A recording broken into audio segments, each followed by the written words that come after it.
الحمدللہ اللہ سبحانہ وتعالیٰ نے آپ پر اپنی رحمت کی اور قرآن مجید کا علم آپ کو عطا کیا، اور اس میں کوئی شک نہیں کہ ہوا خیر مما یجمعون، یہ قرآن مجید ان سب چیزوں سے بہتر ہے جنہیں لوگ سمیٹ رہے ہیں، جمع کر رہے ہیں۔ تو الحمدللہ آپ نے اپنے لیے بہت ہی بہترین چیز جمع کی، بہت اچھی چیز سمیٹی۔ اللہ تعالیٰ آپ کے لیے اس کو بہت مبارک کرے۔ قرآن تو مبارک ہے، لیکن اصل بات یہ ہے کہ کیا ہم بھی واقعی اس سے برکت حاصل کر رہے ہیں؟ اس چیز کو جانچنے کا پیمانہ کیا ہے کہ وہ ہمارے لیے بابرکت ہے؟ سب سے بڑا معیار اور سب سے بڑا پیمانہ یہ ہے کہ ہم دیکھیں کہ ہماری زندگیوں میں عملی طور پر کیا تبدیلی آئی، کیونکہ قرآن زندگی میں خیر لاتا ہے اور پہلے سے موجود خیر میں اضافہ کرتا ہے۔ اگر ہماری زندگی قرآن مجید پڑھنے سے پہلے اور بعد میں مختلف ہے تو واقعی یہ کتاب ہمارے لیے مبارک ثابت ہوئی۔ اس خیر کو ہم کس طرح جانچیں کہ ہم میں کوئی تبدیلی آئی ہے یا نہیں آئی؟ تو اس کو سمپل ورڈز میں یوں دیکھیے کہ ہم اپنے اندر کی حالت کو دیکھیں اور اپنے باہر کے اعمال کو دیکھیں کہ دونوں میں کیا چینج آئے، کیا فرق آیا۔ اندر کی حالت، دل کی حالت، باطنی حالت، ہماری سوچ میں، ہمارے گمان میں، خیالات میں، توجہات میں کیا تبدیلی آئی، انسانوں سے متعلق ہمارے رویے میں کیا تبدیلی آئی، یعنی دل کے رویے ابھی بات کر رہے ہیں۔ لوگوں کے لیے ہم کیا وہی پسند کرتے ہیں جو اپنے لیے؟ لوگوں کے لیے خیر خواہی کا جذبہ کتنا آیا، لوگوں کے لیے ہمدردی کتنی آئی، دوسروں کے لیے محبت اور رسپیکٹ اور عزت، اس میں کتنا اضافہ ہوا ہے۔ اور اسی طرح اللہ سبحانہ وتعالیٰ کے ساتھ ہمارے تعلق، یعنی اس سے محبت میں کتنا اضافہ ہوا ہے، رسول اللہ صلی اللہ علیہ وسلم کے ساتھ محبت میں کتنا اضافہ ہوا ہے، قرآن کی محبت میں کتنا اضافہ ہوا ہے، کہیں ہم نے اس کو بوجھ سمجھ کر تو نہیں پڑھا۔ پھر اسی طرح یہ کہ اللہ سبحانہ وتعالیٰ کے ساتھ جو ہمارا تعلق ہے، اس کا تقوی، خشیت، انابت، توکل، یقین، رجا، یعنی امید، یعنی ان سب کیفیات میں کیا فرق آیا ہے۔ ہم جہاں سے چلے تھے وہاں سے لے کر آج تک ہمارے دل کی حالت کتنی بدلی، اور اگر اس میں تبدیلی آئی ہے تو یقیناً یہ کتاب ہمارے لیے خیر و برکت اور بھلائی کا سبب ہوئی، اور اگر وہ تبدیلی نہیں آئی تو پھر ہم سب کے لیے لمحہ فکریہ۔ ظاہری رویوں کا جہاں تک تعلق ہے، اس میں بھی ہم دیکھ سکتے ہیں کہ اللہ سبحانہ وتعالیٰ کے ساتھ ہمارا تعلق اور بندوں کے ساتھ ہمارا تعلق، اللہ تعالیٰ کے حقوق کی ادائیگی، بندوں کے حقوق کی ادائیگی، اس میں کیا تبدیلی آئی ہے، کیا فرق آیا ہے۔ جہاں تک اللہ تعالیٰ کی عبادت کا تعلق ہے تو اس میں سے سب سے پہلی چیز نماز ہے۔ ہماری نمازوں میں کیا بہتری آئی، اس کے خشوع و خضوع میں کتنا اضافہ ہوا ہے، وقت پر پڑھنے کا اور صحیح طریقے پر پڑھنے کا طریقہ ہم نے کتنا سیکھا اور اس پر عمل کیا۔ یعنی اللہ سبحانہ وتعالیٰ کے ساتھ ہمارا عبادت کا جو تعلق ہے اس میں کتنی بہتری آئی، کیا فرائض کی ادائیگی، یعنی فرض نمازوں کی ادائیگی بر وقت ہوتی، کیا فرائض کے ساتھ ہم نوافل کی بھی پابندی کرتے ہیں، اور پھر نوافل میں خاص طور پر جیسے تہجد کے نوافل، اس کو پڑھنے کی کتنی کوشش کی۔ اسی طرح کیا ہم نے اشراق پڑھنا شروع کیے، کیا اگر کبھی اشراق چھٹ جائے تو تکلیف ہوتی؟ رمضان کیسا گزرتا ہے، رمضان میں عبادات کی کیفیت کیسی ہے؟ پھر اسی طرح نفل روزوں کی طرف کیا توجہ کی؟ کیونکہ اگر قرآن مجید پڑھ کر اللہ سبحانہ وتعالیٰ سے تعلق میں اضافہ نہیں ہوا تو پھر ہم صرف ایک مشین بن گئے۔ پھر اسی طرح اللہ سبحانہ وتعالیٰ کے ساتھ صرف عبادات ہی کا تعلق نہیں بلکہ ہر وقت کا تعلق، یعنی ذکر۔ ہمارے دل میں اکثر کس کی یاد رہتی، ہماری زبان پر اکثر کس چیز کے تذکرے رہتے ہیں؟ کیا واقعی اللہ سبحانہ وتعالیٰ اتنا قریب محسوس ہوتا ہے کہ اس سے زیادہ قریب کوئی اور نہ ہو؟ کیونکہ قرآن ایمان میں اضافہ کرتا ہے، ایمان کی تکمیل کرتا ہے قرآن کا پڑھنا پڑھانا۔ کیا وہ تکمیل اس اعتبار سے ہوئی کہ والذین آمنوا اشد حبا للہ، وہ لوگ جو ایمان لائے اللہ کی محبت میں شدید ہوتے ہیں۔ اشد کا مطلب ہے سب سے زیادہ شدید، سب سے زیادہ محبت رکھنے والے۔ تو ہم اپنے دلوں کا جائزہ لیں کہ واقعی اللہ کی محبت سب سے بڑھ کر ہے۔ پھر اسی طرح بندوں کے ساتھ ہمارا تعلق، والدین کے ساتھ ہمارے سلوک میں کیا تبدیلی آئی، ان کے ساتھ حسن سلوک میں کیا اضافہ ہوا ہے، اگر زندہ ہیں تو ان کے ساتھ کیا معاملہ ہے، اگر فوت ہو چکے ہیں تو ان کے لیے ہم نے کیا کچھ کیا، ان کے صدقہ جاریہ کے لیے اور ان کی بخشش کی دعائیں، اور ان کے لیے کتنے مہربان ثابت ہوئے کہ ان کے لیے واقعی صدقہ جاریہ بن جائے۔ شوہر کے ساتھ ہمارے تعلقات کس قسم کے ہیں، کیونکہ شوہر کو جنت اور دوزخ بتایا گیا ایک عورت کے لیے، تو اگر شوہر ناراض ہے تو عورت کی نماز روزہ اور باقی چیزیں بھی اسے فائدہ نہیں دیتی۔ ہاں اگر ناراضگی اس کی وجہ ہے، اگر دین پر عمل کرنے میں ناراضگی ہے کہ کوئی نماز کیوں پڑھتا ہے یا اللہ کا حق کیوں ادا کرتا ہے، تو وہ بے جان ناراضگی، لیکن اس کے جائز حقوق جو اللہ نے اس کو دیے ہیں، کیا ان حقوق کی ادائیگی کی فکر ہے، اس کے ساتھ بات چیت میں، معاملے میں کیا ہوتا ہے۔ پھر اس کے ساتھ ساتھ اس کے جو پیارے ہیں، جو اس کے والدین ہو سکتے ہیں، بہن بھائی ہو سکتے ہیں، ان کے ساتھ ہمارا تعلق کیسا ہے، کیونکہ یہ وہ رشتے ہوتے ہیں کہ جس میں عام طور پر رشتوں کے حقوق کی ادائیگی یا ان کے ساتھ اچھا معاملہ بہت مشکل ہوتا ہے، جس کے لیے انسان کو واقعی جدوجہد کرنی پڑتی۔ کیا اس میں کوئی تبدیلی آئی؟ اپنے ہمسائے اور نیبرز کے ساتھ ہمارے تعلقات کیسے ہوئے؟ اپنے ہی بچوں کے ساتھ ہمارے رویے کیسے ہیں؟ کیا ان کو بھی ہم دین کی طرف لائے ہیں؟ کیا ان کے دلوں میں بھی دین کی محبت ڈالنے کی فکر ہم سب کو ہوئی؟ حقیقت یہ ہے کہ قرآن کا نور ایسا ہے کہ جو انسان کے اپنے دل سے لے کر اس کے ظاہر اور اس کے آس پاس کے سارے ماحول کو منور کرتا ہے، اور قرآن کی برکتیں ایسی ہیں کہ وہ صرف پڑھنے والے پر ہی نہیں اترتی، وہ اس کے آس پاس جتنے بھی اس سے متعلق لوگ ہوتے ہیں ان سب پر بھی اتر رہی ہوتی ہے، کیونکہ ایسے شخص سے پھر ہر ایک کو فیض پہنچ رہا ہوتا ہے۔ تو آج کا دن خوشی کا بھی ہے، آج کا دن اپنے حساب اور محاسبے کا بھی ہے، اور آج کا دن آئندہ کے لیے اس قرآن مجید کے ساتھ کس قسم کا تعلق رکھنا ہے اور اس سے کیسے اپنی راتوں کو آباد کرنا ہے اور کیسے اپنے دنوں کو اس کی روشنی سے منور کرنا ہے، یہ ہم سب کی سوچنے کی ضرورت۔ ایک حدیث آپ کے ساتھ شیئر کرنا چاہوں گی، اور وہ حدیث ہے امام نووی کی الاربعون النوویہ سے، حدیث نمبر 13۔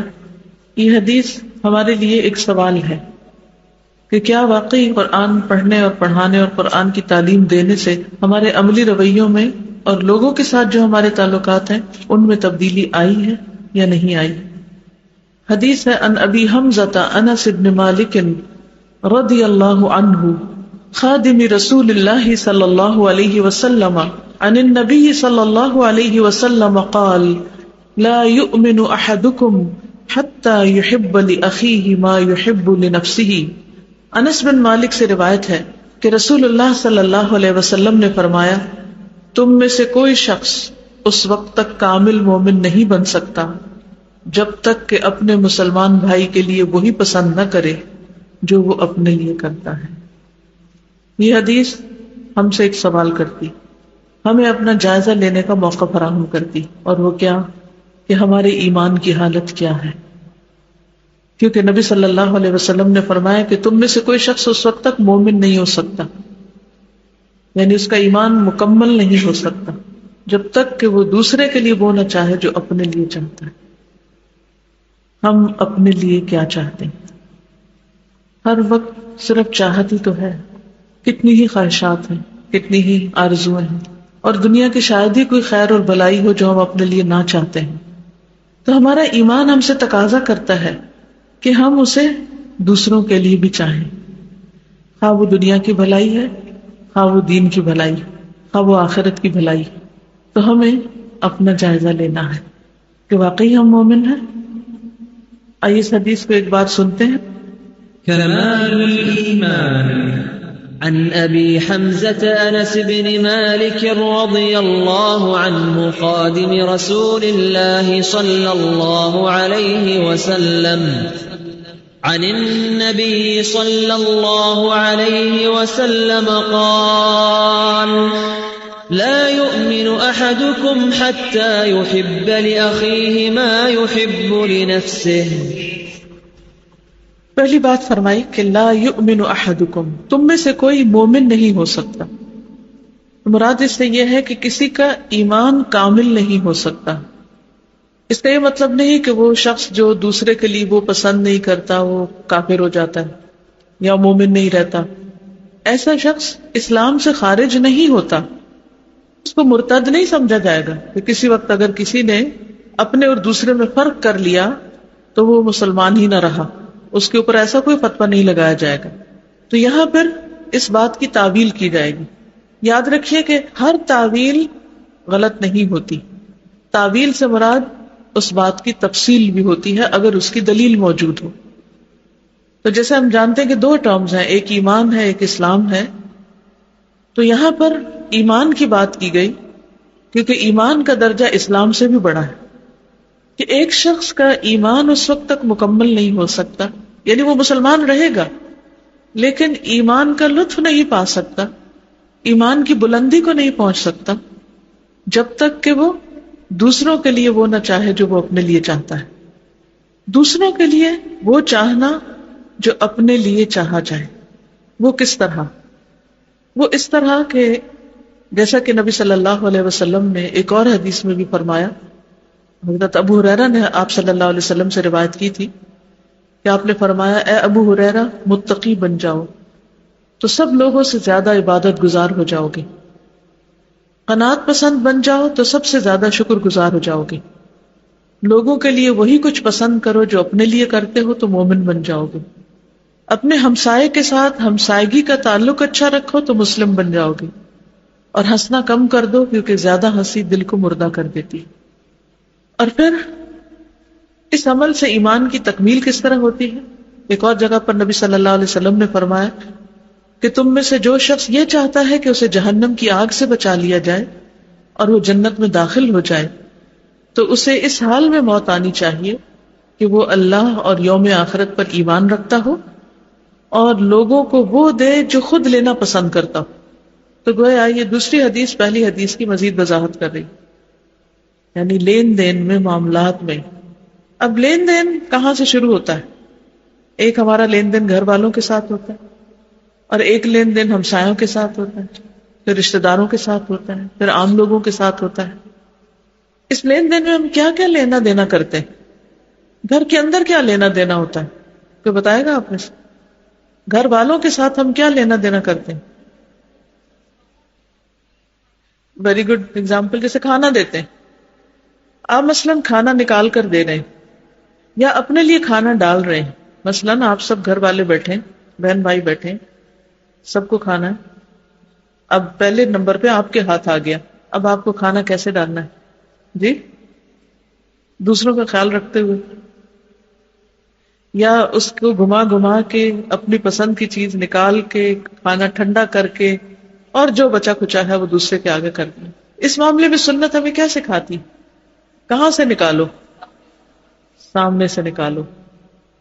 تو کیا یہ اسلامک مینرز کے خلاف نہیں کہ لے کے اور اس میں خوب ڈھونڈ ڈھونڈ کے چمچ ہلا ہلا کے اور اپنے لیے پسند کا نکال کے اور پھر دوسرے کو دیا جائے؟ کیا اس طریقے پر کھانا ڈالنے سے ہم صحیح معنوں میں حدیث پر عمل کر رہے ہوتے ہیں؟ اور کیا یہ ہماری ایمان کی تکمیل کا ذریعہ ہو سکتا ہے؟ اور گھر میں کیا لینا دینا ہوتا ہے؟ جی، لباس. اس میں ہم کیا کرتے ہیں؟ اپنے لیے کیسا بناتے ہیں اور دوسرے کے لیے کیسا بناتے ہیں؟ اور دوسرے سے مراد کون کون ہو سکتے ہیں؟ گھر کا سٹاف ہو سکتا ہے، چلیں وہاں پھر بھی کسی عذر کو قبول کیا جا سکتا ہے، لیکن ان لاز، رشتہ دار جب اپنے لیے کچھ خریدتے ہیں تو وہ خریدتے ہیں جو پہننے کے لائق ہو، اور جب کسی رشتہ دار کو دینا ہو، بلکہ باقاعدہ کہا جاتا ہے جو چیز گھٹیا قسم کی ہو کہ چلو یہ سستی مل رہی ہے خرید لیتے ہیں، دینے دلانے کے کام آ جائے گا. واضح طور پر ہم نے فرق کر دیا. اب ہم یہ کہہ سکتے ہیں کہ بھئی اتنا تو کوئی افورڈ نہیں کر سکتا کہ جو خود پہن رہے ہیں وہی کسی کو دیں. ہاں واقعی، لیکن کیوں نہیں افورڈ کر سکتے؟ اس کی کیا وجہ ہوتی؟ دل تو ایک طرف، اس کی وجہ یہ ہوتی اپنے لیے ایک نہیں، دو نہیں، تین، ایک ایک وارڈروب جا کر اگر آپ دیکھیں تو جو کچھ اس میں لٹکا ہوا ہوگا کیا وہ سارا استعمال کے لائق بھی ہے، اور کیا واقعی وہ اسراف میں شامل ہوتا یا نہیں ہوتا؟ ہمیں کسی کو دینے کے لیے کچھ اس لیے نہیں ملتا کیونکہ ہم اپنی ذات پر اسراف کرتے ہیں اور دوسرے کو دیتے وقت پھر ہمارے پاس کچھ نہیں بچتا. پھر ایمان کی تکمیل تو نہ ہوئی. اپنے سٹینڈرڈ کو تھوڑا سا نیچے لے آئیں, اپنی ذات کے لیے تھوڑا سا کم کر لیں, کوئی زیادہ شان میں فرق نہیں آتا. کیا آپ کے رشتہ دار آپ کے اچھے لباس کی وجہ سے آپ سے محبت کرتے ہیں یا آپ کے اچھے اخلاق کی وجہ سے؟ اور یہ ہماری کتنی غلط فہمی ہے کہ اگر ہمارا ڈریس زیادہ اچھا ہوگا تو ہمارا روب زیادہ ہوگا اور ہم دوسرے کو دبا کے رکھ سکتے ہیں. ہاں وقتی طور پر ہو سکتا ہے کوئی شخص آپ سے خوف زدہ ہو, مروب ہو, لیکن حقیقت میں وہ مروب نہیں ہو سکتا. آپ اس کا دل نہیں جیت سکتے. ہو سکتا اپنی زبان سے بھی کچھ بھی نہ کہیں. اسی طرح جیسے گرمیوں سردیوں کے کپڑے بنتے ہیں, سارے گھر والوں کے بن رہے ہیں. ایک اور فرق جہاں پر آتا ہے وہ بیٹیوں اور بہوؤں میں آتا ہے. میں نہیں کہتی کہ سب لوگ کرتے ہیں, بعض لوگ ہو سکتا ہے کہ بہوؤں کے لیے بیٹیوں سے بھی زیادہ کرتے ہیں, لیکن اس میں بھی اپنے پرائے میں فرق کر لیا جاتا ہے. پھر جہاں سگے ستیلے کا معاملہ ہو وہاں بھی فرق کر لیا جاتا ہے. اور ان بنیادی اسلامی اصولوں پر عمل نہ کرنے کی وجہ سے نقصان کیا ہوا ہے کہ معاشرے میں اتنا فرق آ گیا ہے کہ ایک ہی خاندان کے اندر بڑے بڑے فرق پائے جاتے ہیں اور ایک ہی سوسائٹی کے اندر, جس کی وجہ سے یہ سارا انریسٹ ہے. اب آپ دیکھیے کہ نبی صلی اللہ علیہ وسلم نے فرمایا, اور یہ صحیح مسلم کی حدیث ہے, من احب ان یزحزح عن النار ویدخل الجنۃ, جو چاہتا ہو کہ وہ آگ سے بچا لیا جائے اور جنت میں داخل ہو جائے. اور ہم سب چاہتے ہیں کیونکہ یہی سکسیس ہے اصل میں. قرآن پڑھتے ہوئے پڑھاتے ہوئے بہت دفعہ یاد کوٹ کی جاتی ہے, من زحزح عن النار وادخل الجنۃ فقد فاز, کہ جو آگ سے بچا لیا گیا اور جنت میں داخل کر دیا گیا وہ کامیاب ہو گیا. فقد فاز. یہاں آپ نے اسی چیز کے بارے میں فرمایا کہ جو چاہتا ہے کہ آگ سے بچا لیا جائے اور جنت میں داخل کر دیا جائے, اسے چاہیے کہ اس کی موت اس حال میں آئے, موت اس حال میں آئے کہ وہ اللہ اور یوم آخرت پر ایمان رکھتا ہو اور لوگوں کو وہ دے جو خود لینا پسند کرتا ہو. اب یہاں دائرہ بڑھا دیا گیا, صرف گھر والے نہیں باہر کے بھی شامل ہو جاتے ہیں. تو جب ہم اپنوں کے ساتھ ایسا معاملہ کرتے ہیں تو باہر والوں کے ساتھ کیا کریں گے؟ پھر کچھ اور کیا دیتے ہیں ہم اپنے گھر والوں کو؟ اچھا اخلاق, اچھا رویہ. ہمیں تو دین یہ سکھاتا ہے کہ اس کو بھی سلام کرو جس کو جانتے اور اس کو بھی کرو جس کو نہیں جانتے. ٹھیک ہے, جس کو ہم جانتے ہیں اسے سلام کر کے ایک محبت کا عنصر شامل ہوتا ہے تو obviously ایک والہانہ انداز ہوتا ہے. لیکن ایک ایکسٹریم یہ ہے کہ جس کو جانتے ہیں اس کو تو صرف سلام نہیں, گلے لگانا اور لمبی چوڑی باتوں کا سلسلہ شروع ہو جاتا ہے. اور دوسری طرف جس کو نہیں جانتے, چاہے وہ اس کے ساتھ ہی کھڑا ہو, اس کے ساتھ ہی آیا ہو, اس کی طرف دیکھنا بھی گوارا نہیں کرتے, اس سلام بھی نہیں کرتے, اس کو پوچھتے بھی نہیں, آگے بڑھ کے یہ بھی نہیں جاننے کی کوشش کرتے کہ یہ غریب ہے کون. دیکھنے کو تو چھوٹی سی بات ہے لیکن بہت بڑی بات. تو کسی مجلس میں آپ جاتے ہیں, شادی ہے, بیاہ ہے یا اوپن مجلس ہے, ٹھیک ہے درس کی مجلس ایسی نہیں کہ اس وقت جو داخل ہو سلام شروع کر دے, تو obviously وہ موقع نہیں ہے. لیکن جب آپ کسی بھی ایسی مجلس میں جاتے ہیں تو آپ کیا کرتے ہیں؟ اونچی آواز میں سلام کریں. کتنی دفعہ؟ ایک دفعہ میں بازو کا سب نہیں سنتے, 2 دفعہ 3 دفعہ. شرمندہ نہ ہو, شرمسار نہ ہو, اور یہ نہ سوچے کہ میں کوئی برا کام کر رہا ہوں. آپ تو وہ کام کر رہے ہیں جو جنت میں لے جانے والے. اور پھر اپنی کرسی سے اٹھ کے ان سے بھی ملے جن کو آپ جانتے ہیں, رشتے داروں کو, دوستوں کو, اور ان سے بھی ملے جن کو آپ نہیں جانتے, اور بہت اچھے اخلاق سے ملے.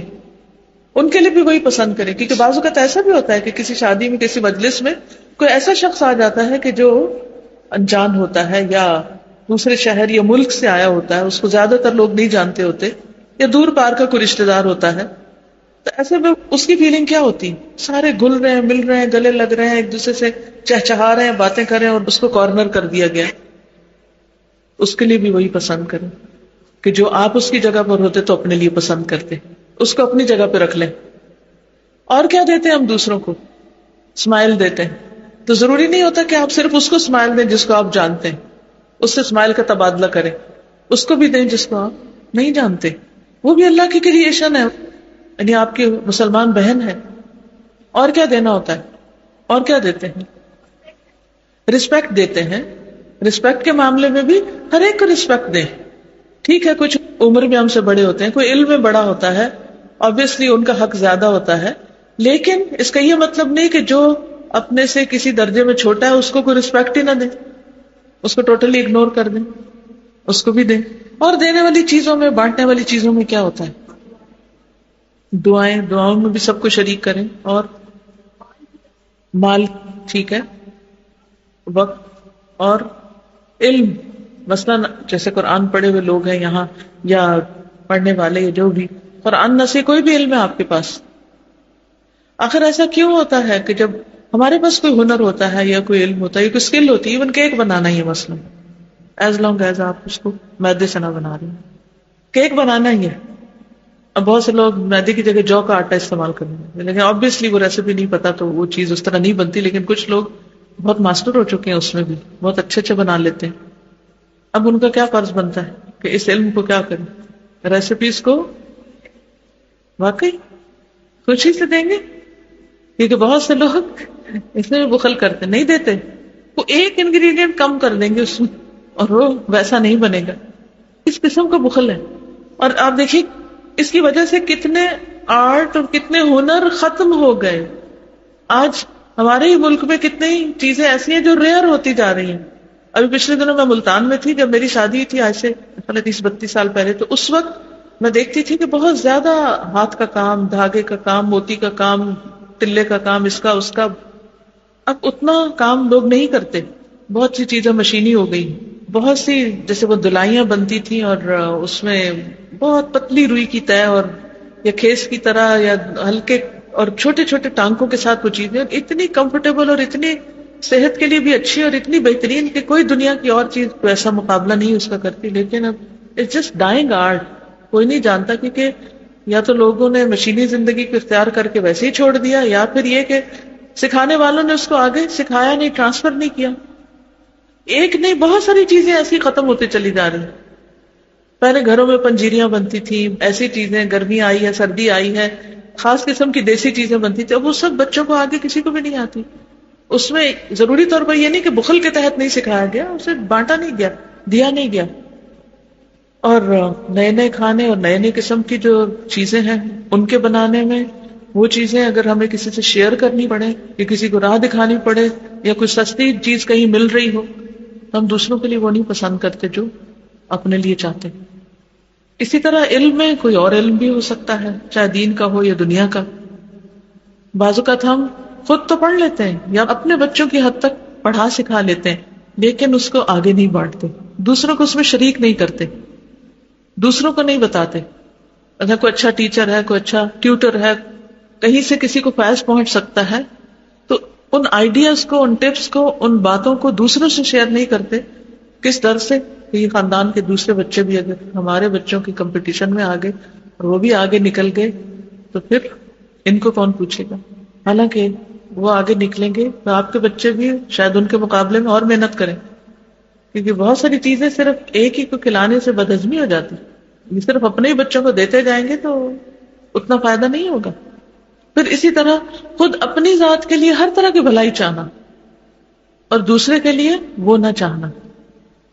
تو کوئی بھی چیز جو آپ کی چاہت ہو، آپ اس پر ضرور سوچا کریں کہ میں دوسرے کے لیے کیا چاہتی ہوں، کیا اتنی ہی بھلائی، اتنی ہی خیر. کوئی بیمار ہے مثلا، بعض اوقات بزرگ ہوتے ہیں، اٹھ کے پانی نہیں پی سکتے، اپنے لیے پنکھا نہیں چلا سکتے، کئی چیزیں ہوتی ہیں، لیکن توجہ نہیں ہے. تو دین اصل میں اس حدیث کی روح سے سکھانا کیا چاہتا ہے کہ دوسروں کو امپورٹنس دو. سب کو شکایت کس چیز کی ہے کہ مجھے توجہ نہیں مل رہی. ہر کوئی توجہ کا بھوکا ہے. شوہر سے شکایت عموماً بیویوں کو کیوں ہوتی، بیویوں سے شکایت شوہروں کو کیا ہے، بچوں کو شکایت ماں سے کیا ہے، ماں کو شکایت بچوں سے کیا ہے. ایک عمومی شکایت، دوستوں کو شکایت دوستوں سے کیا ہے.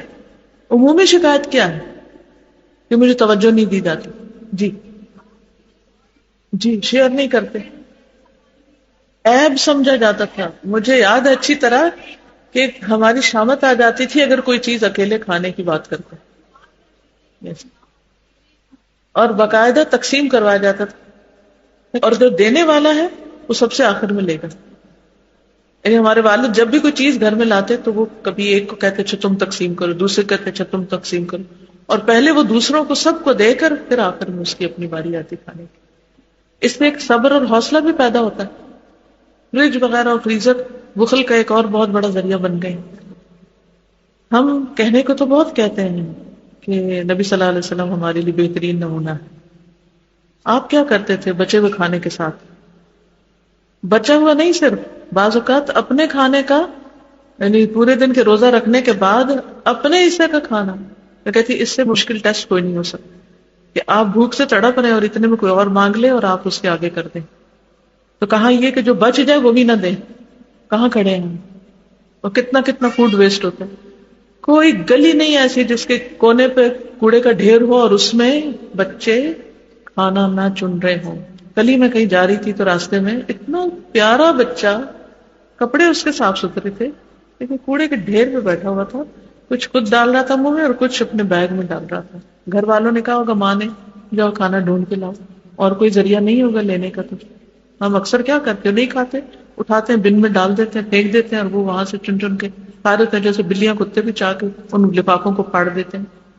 جی شادیوں میں کیا کرتے ہیں کہ اتنا سارا اپنی ہی پلیٹ میں بھر کے رکھ لیتے ہیں اور اس کے بعد کھایا ہی نہیں جاتا، اس کو ضائع کر دیتے ہیں.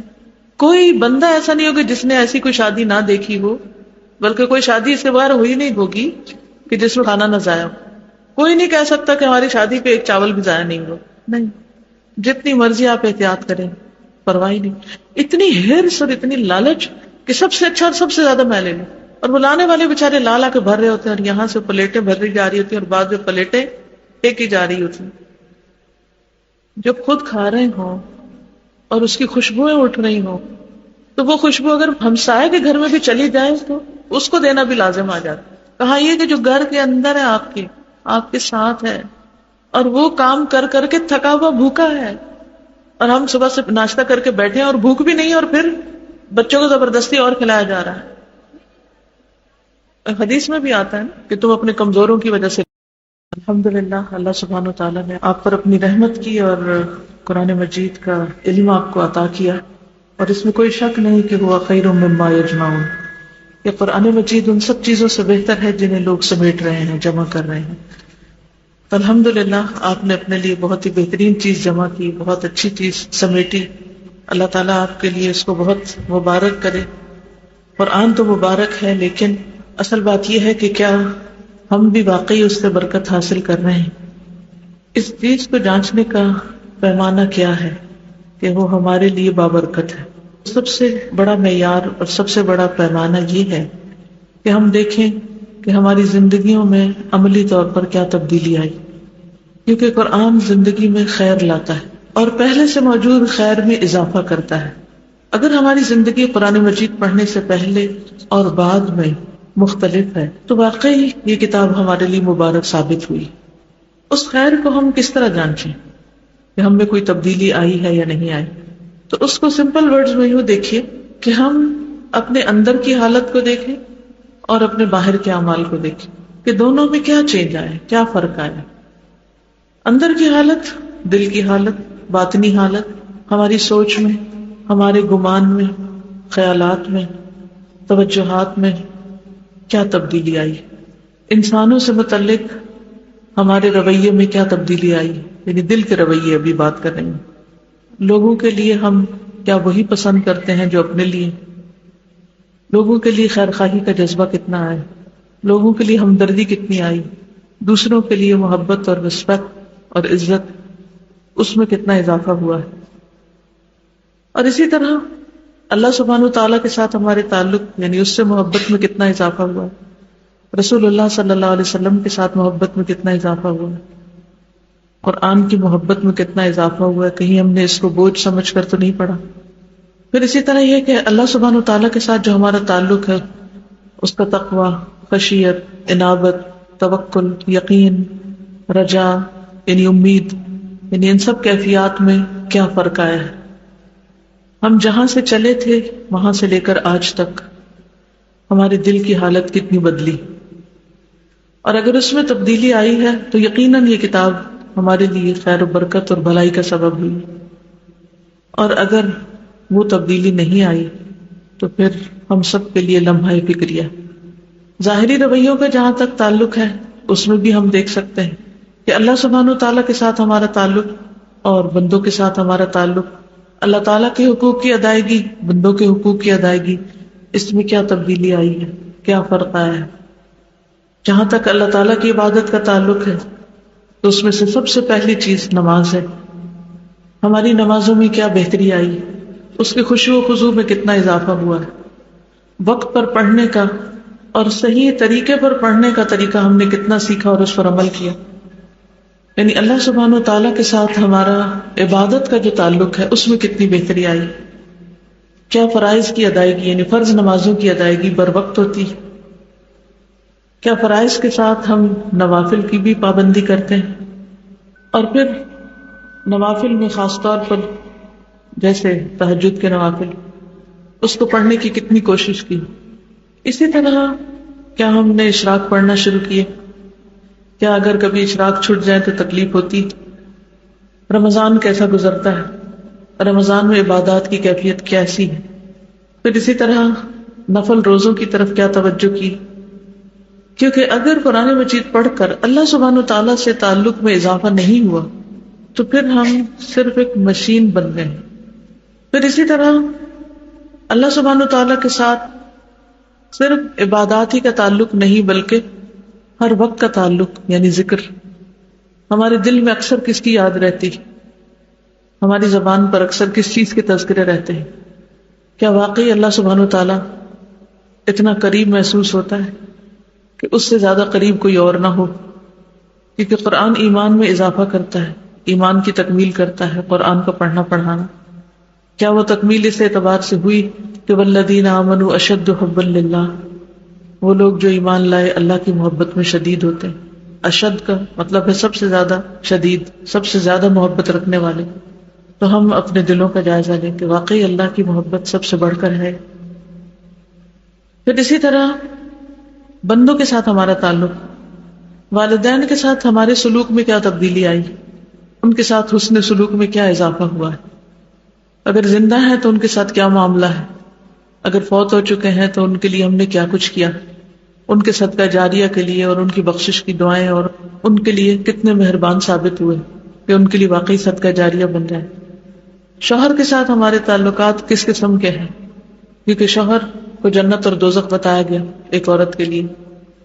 تو اگر شوہر ناراض ہے تو عورت کی نماز روزہ اور باقی چیزیں بھی اسے فائدہ نہیں دیتی. ہاں اگر ناراضگی اس کی وجہ ہے، اگر دین پر عمل کرنے میں ناراضگی ہے کہ کوئی نماز کیوں پڑھتا ہے یا اللہ کا حق کیوں ادا کرتا ہے تو وہ بے جان ناراضگی. لیکن اس کے جائز حقوق جو اللہ نے اس کو دیے ہیں، کیا ان حقوق کی ادائیگی کی فکر ہے؟ اس کے ساتھ بات چیت میں، معاملے میں کیا ہوتا ہے؟ پھر اس کے ساتھ ساتھ اس کے جو پیارے ہیں، جو اس کے والدین ہو سکتے ہیں، بہن بھائی ہو سکتے ہیں، ان کے ساتھ ہمارا تعلق کیسا ہے؟ کیونکہ یہ وہ رشتے ہوتے ہیں کہ جس میں عام طور پر رشتوں کے حقوق کی ادائیگی یا ان کے ساتھ اچھا معاملہ بہت مشکل ہوتا ہے، جس کے لیے انسان کو واقعی جد و جہد کرنی پڑتی. کیا اس میں کوئی تبدیلی آئی؟ اپنے ہمسائے اور نیبرز کے ساتھ ہمارے تعلقات کیسے ہوئے؟ اپنے ہی بچوں کے ساتھ ہمارے رویے کیسے ہیں؟ کیا ان کو بھی ہم دین کی طرف لائے ہیں؟ کیا ان کے دلوں میں بھی دین کی محبت ڈالنے کی فکر ہم سب کو ہوئی؟ حقیقت یہ ہے کہ قرآن کا نور ایسا ہے کہ جو انسان کے اپنے دل سے لے کر اس کے ظاہر اور اس کے آس پاس کے سارے ماحول کو منور کرتا ہے. اور قرآن کی برکتیں ایسی ہیں کہ وہ صرف پڑھنے والے پر ہی نہیں اترتی، وہ اس کے آس پاس جتنے بھی اس سے متعلق لوگ ہوتے ہیں ان سب پر بھی اتر رہی ہوتی ہے، کیونکہ ایسے شخص سے پھر ہر ایک کو فیض پہنچ رہا ہوتا ہے. تو آج کا دن خوشی کا بھی ہے، آج کا دن اپنے حساب اور محاسبے کا بھی ہے، اور آج کا دن آئندہ کے لیے اس قرآن مجید کے ساتھ کس قسم کا تعلق رکھنا ہے اور اس سے کیسے اپنی راتوں کو آباد کرنا ہے اور کیسے اپنے دنوں کو اس کی روشنی سے منور کرنا ہے، یہ ہم سب کی سوچنے کی ضرورت. ایک حدیث آپ کے ساتھ شیئر کرنا چاہوں گی، اور وہ حدیث ہے امام نووی کی الاربعون النوویہ سے، حدیث نمبر 13. یہ حدیث ہمارے لیے ایک سوال ہے کہ کیا واقعی قرآن پڑھنے اور پڑھانے اور قرآن کی تعلیم دینے سے ہمارے عملی رویوں میں اور لوگوں کے ساتھ جو ہمارے تعلقات ہیں ان میں تبدیلی آئی ہے یا نہیں آئی. حدیث ہے ان ابی حمزہ انس بن مالک رضی اللہ عنہ خادم رسول اللہ صلی اللہ علیہ وسلم عن النبی صلی اللہ علیہ وسلم قال لا يؤمن احدكم حتى يحب لأخيه ما يحب لنفسه۔ انس بن مالک سے روایت ہے کہ رسول اللہ صلی اللہ علیہ وسلم نے فرمایا، تم میں سے کوئی شخص اس وقت تک کامل مومن نہیں بن سکتا جب تک کہ اپنے مسلمان بھائی کے لیے وہی پسند نہ کرے جو وہ اپنے لیے کرتا ہے۔ یہ حدیث ہم سے ایک سوال کرتی، ہمیں اپنا جائزہ لینے کا موقع فراہم کرتی، اور وہ کیا کہ ہمارے ایمان کی حالت کیا ہے۔ کیونکہ نبی صلی اللہ علیہ وسلم نے فرمایا کہ تم میں سے کوئی شخص اس وقت تک مومن نہیں ہو سکتا، یعنی اس کا ایمان مکمل نہیں ہو سکتا جب تک کہ وہ دوسرے کے لیے وہ نہ چاہے جو اپنے لیے چاہتا ہے۔ ہم اپنے لیے کیا چاہتے ہیں؟ ہر وقت صرف چاہت ہی تو ہے، کتنی ہی خواہشات ہیں، کتنی ہی آرزویں ہیں، اور دنیا کی شاید ہی کوئی خیر اور بھلائی ہو جو ہم اپنے لیے نہ چاہتے ہیں۔ تو ہمارا ایمان ہم سے تقاضا کرتا ہے کہ ہم اسے دوسروں کے لیے بھی چاہیں، خواہ وہ دنیا کی بھلائی ہے، خواہ وہ دین کی بھلائی، خواہ وہ آخرت کی بھلائی۔ تو ہمیں اپنا جائزہ لینا ہے کہ واقعی ہم مومن ہیں۔ آئیے اس حدیث کو ایک بات سنتے ہیں۔ كمال الإيمان عن أبي حمزة أنس بن مالك رضي الله عنه خادم رسول الله صلى الله عليه وسلم عن النبي صلى الله عليه وسلم قال لا يؤمن أحدكم حتى يحب لأخيه ما يحب لنفسه۔ پہلی بات فرمائی کہ لا یؤمن احدکم، تم میں سے کوئی مومن نہیں ہو سکتا۔ مراد اس سے یہ ہے کہ کسی کا ایمان کامل نہیں ہو سکتا۔ اس کا یہ مطلب نہیں کہ وہ شخص جو دوسرے کے لیے وہ پسند نہیں کرتا وہ کافر ہو جاتا ہے یا مومن نہیں رہتا۔ ایسا شخص اسلام سے خارج نہیں ہوتا، اس کو مرتد نہیں سمجھا جائے گا کہ کسی وقت اگر کسی نے اپنے اور دوسرے میں فرق کر لیا تو وہ مسلمان ہی نہ رہا، اس کے اوپر ایسا کوئی فتویٰ نہیں لگایا جائے گا۔ تو یہاں پھر اس بات کی تعویل کی جائے گی۔ یاد رکھیے کہ ہر تعویل غلط نہیں ہوتی، تعویل سے مراد اس بات کی تفصیل بھی ہوتی ہے اگر اس کی دلیل موجود ہو۔ تو جیسے ہم جانتے ہیں کہ دو ٹرمز ہیں، ایک ایمان ہے ایک اسلام ہے، تو یہاں پر ایمان کی بات کی گئی کیونکہ ایمان کا درجہ اسلام سے بھی بڑا ہے، کہ ایک شخص کا ایمان اس وقت تک مکمل نہیں ہو سکتا، یعنی وہ مسلمان رہے گا لیکن ایمان کا لطف نہیں پا سکتا، ایمان کی بلندی کو نہیں پہنچ سکتا جب تک کہ وہ دوسروں کے لیے وہ نہ چاہے جو وہ اپنے لیے چاہتا ہے۔ دوسروں کے لیے وہ چاہنا جو اپنے لیے چاہا جائے، وہ کس طرح؟ وہ اس طرح کہ جیسا کہ نبی صلی اللہ علیہ وسلم نے ایک اور حدیث میں بھی فرمایا، حضرت ابو ہریرہ نے آپ صلی اللہ علیہ وسلم سے روایت کی تھی کہ آپ نے فرمایا، اے ابو ہریرہ متقی بن جاؤ تو سب لوگوں سے زیادہ عبادت گزار ہو جاؤ گے، قناعت پسند بن جاؤ تو سب سے زیادہ شکر گزار ہو جاؤ گے، لوگوں کے لیے وہی کچھ پسند کرو جو اپنے لیے کرتے ہو تو مومن بن جاؤ گے، اپنے ہمسائے کے ساتھ ہمسائیگی کا تعلق اچھا رکھو تو مسلم بن جاؤ گے، اور ہنسنا کم کر دو کیونکہ زیادہ ہنسی دل کو مردہ کر دیتی۔ اور پھر اس عمل سے ایمان کی تکمیل کس طرح ہوتی ہے؟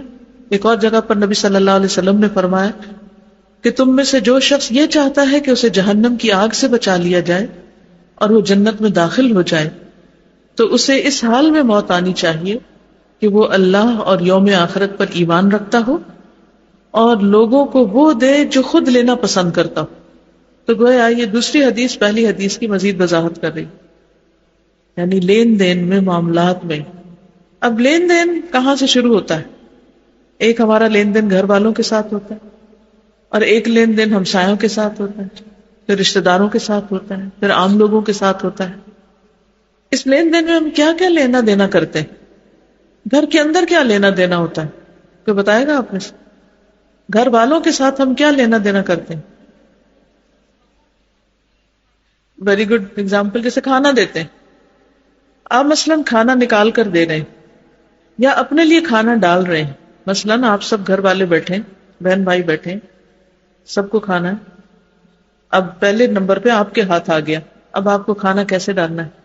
جی دوسروں کا خیال رکھتے ہوئے، یا اس کو گھما گھما کے اپنی پسند کی چیز نکال کے کھانا ٹھنڈا کر کے اور جو بچا کچا ہے وہ دوسرے کے آگے کر دیں. اس معاملے میں سنت ہمیں کیا سکھاتی؟ کہاں سے نکالو؟ سامنے سے نکالو. تو کیا یہ اسلامک مینرز کے خلاف نہیں کہ لے کے اور اس میں خوب ڈھونڈ ڈھونڈ کے چمچ ہلا ہلا کے اور اپنے لیے پسند کا نکال کے اور پھر دوسرے کو دیا جائے؟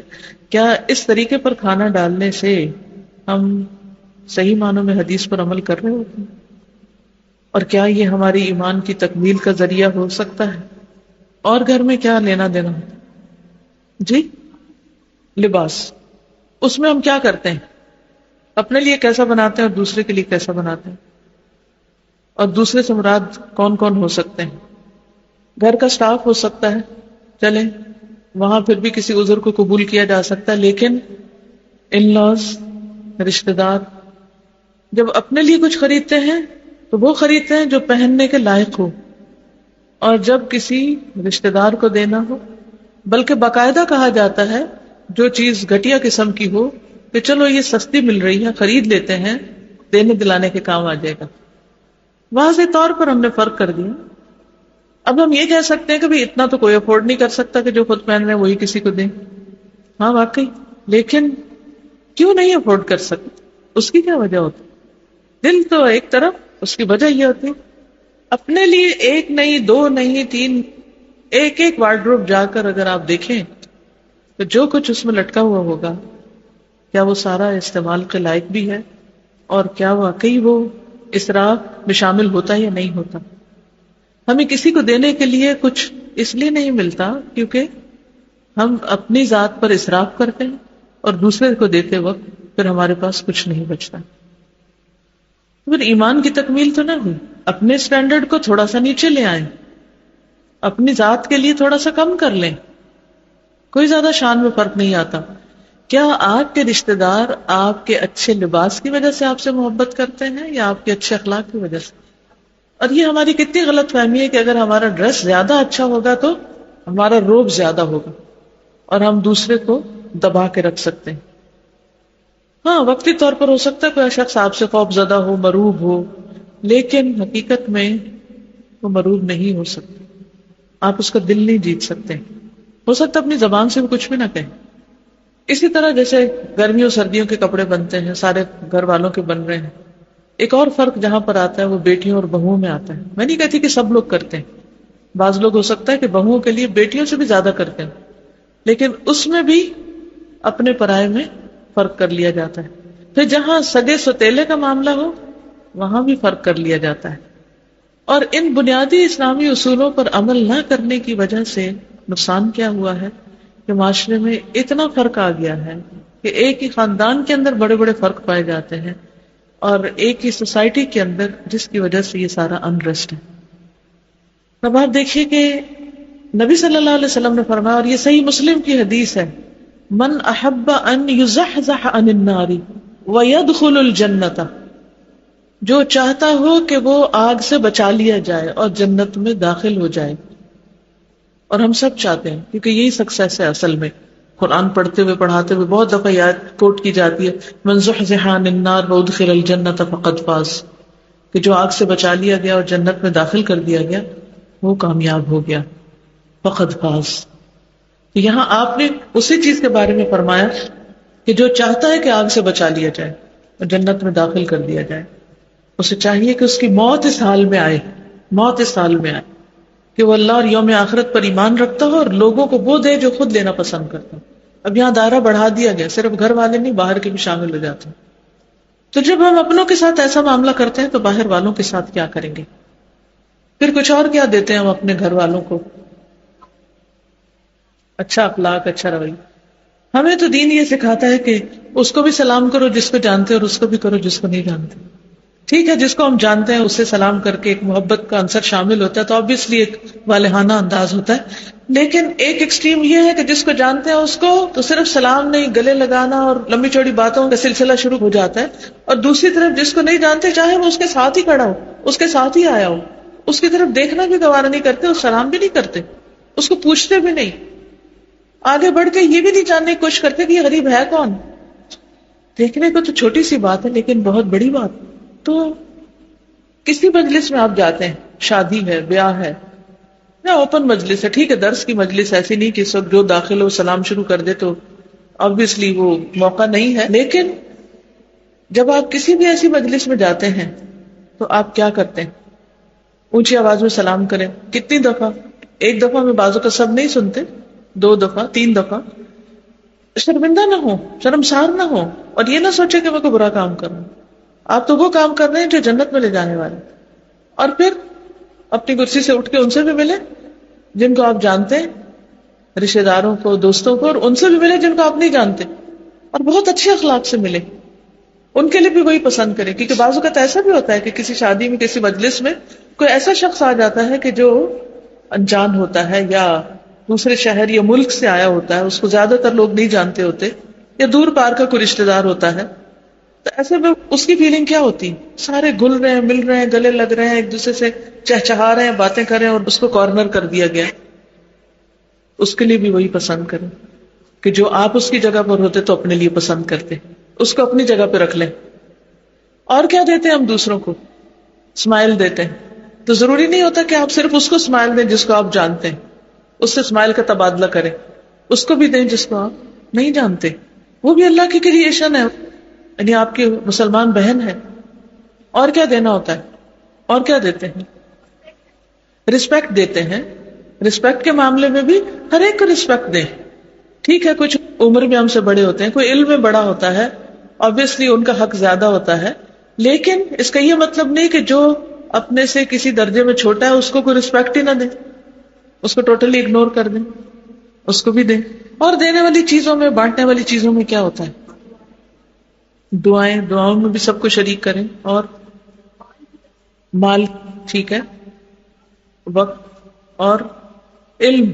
مثلاً جیسے قرآن پڑھے ہوئے لوگ ہیں یہاں، یا پڑھنے والے، یا جو بھی قرآن نہ سے کوئی بھی علم ہے آپ کے پاس. آخر ایسا کیوں ہوتا ہے کہ جب ہمارے پاس کوئی ہنر ہوتا ہے یا کوئی علم ہوتا ہے یا کوئی اسکل ہوتی ہے، ایون کیک بنانا ہی ہے مثلاً، ایز لانگ ایز آپ اس کو میدے سے نہ بنا رہے ہیں، کیک بنانا ہی ہے. اب بہت سے لوگ میدے کی جگہ جو کا آٹا استعمال کریں گے، لیکن آبویسلی وہ ریسیپی نہیں پتا تو وہ چیز اس طرح نہیں بنتی. لیکن کچھ لوگ بہت ماسٹر ہو چکے ہیں اس میں بھی، بہت اچھے اچھے بنا لیتے ہیں. اب ان کا کیا فرض بنتا ہے کہ اس علم کو کیا کریں؟ ریسیپیز کو واقعی خوشی سے دیں گے. کیونکہ بہت سے لوگ اس میں بخل کرتے نہیں دیتے، وہ ایک انگریڈینٹ کم کر دیں گے اس میں اور وہ ویسا نہیں بنے گا. اس قسم کا بخل ہے. اور آپ دیکھیے اس کی وجہ سے کتنے آرٹ اور کتنے ہنر ختم ہو گئے. آج ہمارے ہی ملک میں کتنی چیزیں ایسی ہیں جو ریئر ہوتی جا رہی ہیں. ابھی پچھلے دنوں میں ملتان میں تھی، جب میری شادی تھی آج سے 30-32 سال پہلے. تو اس وقت میں دیکھتی تھی کہ بہت زیادہ ہاتھ کا کام، دھاگے کا کام، موتی کا کام، تلے کا کام، اس کا اس کا. اب اتنا کام لوگ نہیں کرتے. بہت سی چیزیں مشینی ہو گئی. بہت سی جیسے وہ دلائیاں بنتی تھیں اور اس میں بہت پتلی روئی کی تہ اور یا کھیس کی طرح یا ہلکے اور چھوٹے چھوٹے ٹانکوں کے ساتھ وہ چیزیں اتنی کمفرٹیبل اور اتنی صحت کے لیے بھی اچھی اور اتنی بہترین کہ کوئی دنیا کی اور چیز ایسا مقابلہ نہیں اس کا کرتی. لیکن اب اٹس جسٹ ڈائنگ آرٹ. کوئی نہیں جانتا، کیونکہ یا تو لوگوں نے مشینی زندگی کو اختیار کر کے ویسے ہی چھوڑ دیا، یا پھر یہ کہ سکھانے والوں نے اس کو آگے سکھایا نہیں، ٹرانسفر نہیں کیا. ایک نہیں، بہت ساری چیزیں ایسی ختم ہوتی چلی جا رہی. پہلے گھروں میں پنجیریاں بنتی تھی، ایسی چیزیں، گرمی آئی ہے، سردی آئی ہے، خاص قسم کی دیسی چیزیں بنتی تھی. اب وہ سب بچوں کو آگے کسی کو بھی نہیں آتی. اس میں ضروری طور پر یہ نہیں کہ بخل کے تحت نہیں سکھایا گیا، اسے بانٹا نہیں گیا، دیا نہیں گیا. اور نئے نئے کھانے اور نئے نئے قسم کی جو چیزیں ہیں ان کے بنانے میں، وہ چیزیں اگر ہمیں کسی سے شیئر کرنی پڑے یا کسی کو راہ دکھانی پڑے یا کوئی سستی چیز کہیں مل رہی ہو، تو ہم دوسروں کے لیے وہ نہیں پسند کرتے جو اپنے لیے چاہتے. اسی طرح علم میں کوئی اور علم بھی ہو سکتا ہے، چاہے دین کا ہو یا دنیا کا. بعض اوقات ہم خود تو پڑھ لیتے ہیں یا اپنے بچوں کی حد تک پڑھا سکھا لیتے ہیں، لیکن اس کو آگے نہیں بانٹتے، دوسروں کو اس میں شریک نہیں کرتے، دوسروں کو نہیں بتاتے. اگر کوئی اچھا ٹیچر ہے، کوئی اچھا ٹیوٹر ہے، کہیں سے کسی کو فیض پہنچ سکتا ہے، تو ان آئیڈیاز کو، ان ٹپس کو، ان باتوں کو دوسروں سے شیئر نہیں کرتے. کس ڈر سے کہ یہ خاندان کے دوسرے بچے بھی اگر ہمارے بچوں کی کمپٹیشن میں آ گئے اور وہ بھی آگے نکل گئے تو پھر ان کو کون پوچھے گا؟ حالانکہ وہ آگے نکلیں گے تو آپ کے بچے بھی شاید ان کے مقابلے میں اور محنت کریں، کیونکہ بہت ساری چیزیں صرف ایک ہی کو کھلانے سے بدہضمی ہو جاتی، یہ صرف اپنے ہی بچوں کو دیتے جائیں گے تو اتنا فائدہ نہیں ہوگا۔ پھر اسی طرح خود اپنی ذات کے لیے ہر طرح کی بھلائی چاہنا اور دوسرے کے لیے وہ نہ چاہنا۔ تو کوئی بھی چیز جو آپ کی چاہت ہو، آپ اس پر ضرور سوچا کریں کہ میں دوسرے کے لیے کیا چاہتی ہوں، کیا اتنی ہی بھلائی، اتنی ہی خیر۔ کوئی بیمار ہے مثلا، بعض اوقات بزرگ ہوتے ہیں اٹھ کے پانی نہیں پی سکتے، اپنے لیے پنکھا نہیں چلا سکتے، کئی چیزیں ہوتی ہیں لیکن توجہ نہیں ہے۔ تو دین اصل میں اس حدیث کی روح سے سکھانا کیا چاہتا ہے کہ دوسروں کو امپورٹنس دو۔ سب کو شکایت کس چیز کی ہے کہ مجھے توجہ نہیں مل رہی، ہر کوئی توجہ کا بھوکا ہے۔ شوہر سے شکایت عموماً بیویوں کو کیوں ہوتی، بیویوں سے شکایت شوہروں کو کیا ہے، بچوں کو شکایت ماں سے کیا ہے، ماں کو شکایت بچوں سے کیا ہے، ایک عمومی شکایت دوستوں کو شکایت دوستوں سے کیا ہے، عمومی شکایت کیا ہے کہ مجھے توجہ نہیں دی جاتی۔ جی شیئر نہیں کرتے، عیب سمجھا جاتا تھا۔ مجھے یاد ہے اچھی طرح کہ ہماری شامت آ جاتی تھی اگر کوئی چیز اکیلے کھانے کی بات کرتے، اور باقاعدہ تقسیم کروایا جاتا تھا، اور جو دینے والا ہے وہ سب سے آخر میں لے گا۔ یعنی ہمارے والد جب بھی کوئی چیز گھر میں لاتے تو وہ کبھی ایک کو کہتے اچھا تم تقسیم کرو، دوسرے کہتے اچھا تم تقسیم کرو، اور پہلے وہ دوسروں کو سب کو دے کر پھر آخر میں اس کی اپنی باری آتی کھانے کی۔ اس سے ایک صبر اور حوصلہ بھی پیدا ہوتا ہے۔ فریج وغیرہ اور فریزر بخل کا ایک اور بہت بڑا ذریعہ بن گئے۔ ہم کہنے کو تو بہت کہتے ہیں کہ نبی صلی اللہ علیہ وسلم ہمارے لیے بہترین نمونہ ہے۔ آپ کیا کرتے تھے بچے ہوئے کھانے کے ساتھ؟ بچا ہوا نہیں، صرف بعض اوقات اپنے کھانے کا، یعنی پورے دن کے روزہ رکھنے کے بعد اپنے حصے کا کھانا۔ میں کہتی اس سے مشکل ٹیسٹ کوئی نہیں ہو سکتا کہ آپ بھوک سے تڑپ رہے اور اتنے میں کوئی اور مانگ لے اور آپ اس کے آگے کر دیں۔ تو کہاں یہ کہ جو بچ جائے وہ بھی نہ دیں، کہاں کھڑے ہیں؟ اور کتنا کتنا فوڈ ویسٹ ہوتا ہے۔ کوئی گلی نہیں ایسی جس کے کونے پہ کوڑے کا ڈھیر ہو اور اس میں بچے کھانا نہ چن رہے ہوں۔ کل ہی میں کہیں جا رہی تھی تو راستے میں اتنا پیارا بچہ، کپڑے اس کے صاف ستھرے تھے لیکن کوڑے کے ڈھیر پہ بیٹھا ہوا تھا، کچھ خود ڈال رہا تھا منہ میں اور کچھ اپنے بیگ میں ڈال رہا تھا۔ گھر والوں نے کہا ہوگا ماں نے جاؤ کھانا ڈھونڈ کے لاؤ، اور کوئی ذریعہ نہیں ہوگا لینے کا۔ تو ہم اکثر کیا کرتے ہیں، نہیں کھاتے، اٹھاتے ہیں بن میں ڈال دیتے ہیں، پھینک دیتے ہیں، اور وہ وہاں سے چن چن کے کھا دیتے ہیں، جیسے بلیاں کتے بھی چاہ کے ان لفافوں کو پھاڑ دیتے ہیں۔ جی شادیوں میں کیا کرتے ہیں کہ اتنا سارا اپنی ہی پلیٹ میں بھر کے رکھ لیتے ہیں اور اس کے بعد کھایا نہیں جاتا، اس کو ضائع کر دیتے ہیں۔ کوئی بندہ ایسا نہیں ہوگا جس نے ایسی کوئی شادی نہ دیکھی ہو، بلکہ کوئی شادی اس کے بغیر ہوئی نہیں ہوگی کہ جس میں کھانا نہ ضائع ہو۔ کوئی نہیں کہہ سکتا کہ ہماری شادی پہ ایک چاول بھی ضائع نہیں ہوا، نہیں، جتنی مرضی آپ احتیاط کریں پرواہ نہیں۔ اتنی ہرس اور اتنی لالچ کہ سب سے اچھا اور سب سے زیادہ میں لے لوں، اور وہ لانے والے بےچارے لا لا کے بھر رہے ہوتے ہیں، اور یہاں سے پلیٹیں بھری جا رہی ہوتی ہیں اور بعد میں پلیٹیں پھینکی جا رہی ہوتی ہیں۔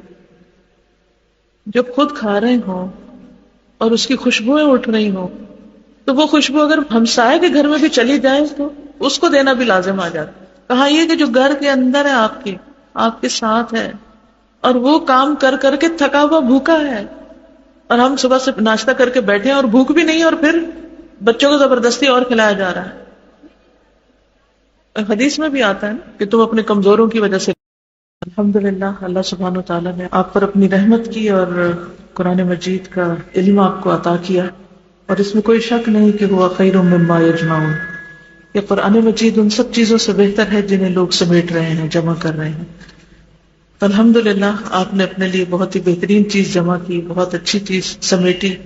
اللہ تعالیٰ آپ کے لیے اس کو بہت مبارک کرے۔ قرآن تو مبارک ہے، لیکن اصل بات یہ ہے کہ کیا ہم بھی واقعی اس سے برکت حاصل کر رہے ہیں؟ اس چیز کو جانچنے کا پیمانہ کیا ہے کہ وہ ہمارے لیے بابرکت ہے؟ سب سے بڑا معیار اور سب سے بڑا پیمانہ یہ ہے کہ ہم دیکھیں کہ ہماری زندگیوں میں عملی طور پر کیا تبدیلی آئی، کیونکہ قرآن زندگی میں خیر لاتا ہے اور پہلے سے موجود خیر میں اضافہ کرتا ہے۔ اگر ہماری زندگی قرآن مجید پڑھنے سے پہلے اور بعد میں مختلف ہے تو واقعی یہ کتاب ہمارے لیے مبارک ثابت ہوئی۔ اس خیر کو ہم کس طرح جانچیں؟ کہ ہم میں کوئی تبدیلی آئی ہے یا نہیں آئی. تو اس کو سمپل ورڈز میں یوں دیکھیے کہ ہم اپنے اندر کی حالت کو دیکھیں اور اپنے باہر کے اعمال کو دیکھیں کہ دونوں میں کیا چینج آئے، کیا فرق آیا. اندر کی حالت، دل کی حالت، باطنی حالت، ہماری سوچ میں، ہمارے گمان میں، خیالات میں، توجہات میں کیا تبدیلی آئی. انسانوں سے متعلق ہمارے رویے میں کیا تبدیلی آئی، یعنی دل کے رویے ابھی بات کر رہے ہیں. لوگوں کے لیے ہم کیا وہی پسند کرتے ہیں جو اپنے لیے؟ لوگوں کے لیے خیر خواہی کا جذبہ کتنا آیا، لوگوں کے لیے ہمدردی کتنی آئی، دوسروں کے لیے محبت اور رسپیکٹ اور عزت، اس میں کتنا اضافہ ہوا ہے. اور اسی طرح اللہ سبحانہ وتعالیٰ کے ساتھ ہمارے تعلق، یعنی اس سے محبت میں کتنا اضافہ ہوا ہے. رسول اللہ صلی اللہ علیہ وسلم کے ساتھ محبت میں کتنا اضافہ ہوا ہے. قرآن کی محبت میں کتنا اضافہ ہوا ہے. کہیں ہم نے اس کو بوجھ سمجھ کر تو نہیں پڑھا. پھر اسی طرح یہ کہ اللہ سبحانہ وتعالیٰ کے ساتھ جو ہمارا تعلق ہے، اس کا تقوی، خشیت، انابت، توکل، یقین، رجا، یعنی امید، یعنی ان سب کیفیات میں کیا فرق آیا ہے. ہم جہاں سے چلے تھے وہاں سے لے کر آج تک ہمارے دل کی حالت کتنی بدلی. اور اگر اس میں تبدیلی آئی ہے تو یقیناً یہ کتاب ہمارے لیے خیر و برکت اور بھلائی کا سبب ہوئی. اور اگر وہ تبدیلی نہیں آئی تو پھر ہم سب کے لیے لمحہ فکریہ. ظاہری رویوں کا جہاں تک تعلق ہے اس میں بھی ہم دیکھ سکتے ہیں کہ اللہ سبحانہ وتعالیٰ کے ساتھ ہمارا تعلق اور بندوں کے ساتھ ہمارا تعلق، اللہ تعالیٰ کے حقوق کی ادائیگی، بندوں کے حقوق کی ادائیگی، اس میں کیا تبدیلی آئی ہے، کیا فرق آیا ہے. جہاں تک اللہ تعالیٰ کی عبادت کا تعلق ہے تو اس میں سے سب سے پہلی چیز نماز ہے. ہماری نمازوں میں کیا بہتری آئی، اس کے خشوع و خضوع میں کتنا اضافہ ہوا ہے. وقت پر پڑھنے کا اور صحیح طریقے پر پڑھنے کا طریقہ ہم نے کتنا سیکھا اور اس پر عمل کیا. یعنی اللہ سبحانہ و تعالیٰ کے ساتھ ہمارا عبادت کا جو تعلق ہے اس میں کتنی بہتری آئی. کیا فرائض کی ادائیگی، یعنی فرض نمازوں کی ادائیگی بر وقت ہوتی. کیا فرائض کے ساتھ ہم نوافل کی بھی پابندی کرتے ہیں.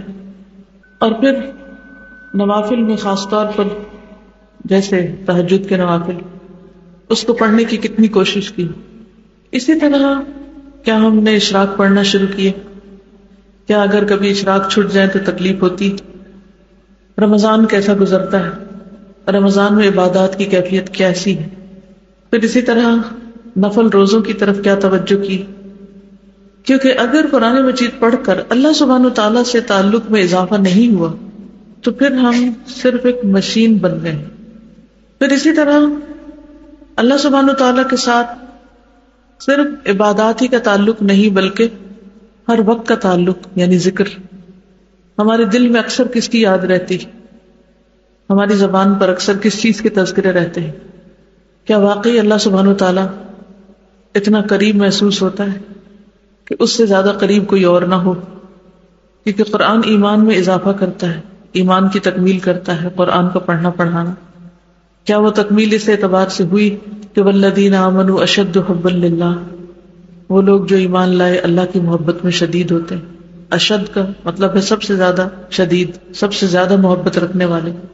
تو ہم اپنے دلوں کا جائزہ لیں کہ واقعی اللہ کی محبت سب سے بڑھ کر ہے. پھر اسی طرح بندوں کے ساتھ ہمارا تعلق، والدین کے ساتھ ہمارے سلوک میں کیا تبدیلی آئی، ان کے ساتھ حسن سلوک میں کیا اضافہ ہوا ہے. اگر زندہ ہیں تو ان کے ساتھ کیا معاملہ ہے، اگر فوت ہو چکے ہیں تو ان کے لیے ہم نے کیا کچھ کیا، ان کے صدقہ جاریہ کے لیے اور ان کی بخشش کی دعائیں، اور ان کے لیے کتنے مہربان ثابت ہوئے کہ ان کے لیے واقعی صدقہ جاریہ بن جائے. شوہر کے ساتھ ہمارے تعلقات کس قسم کے ہیں، کیونکہ شوہر کو جنت اور دوزخ بتایا گیا ایک عورت کے لیے. تو اگر شوہر ناراض ہے تو عورت کی نماز، روزہ اور باقی چیزیں بھی اسے فائدہ نہیں دیتی.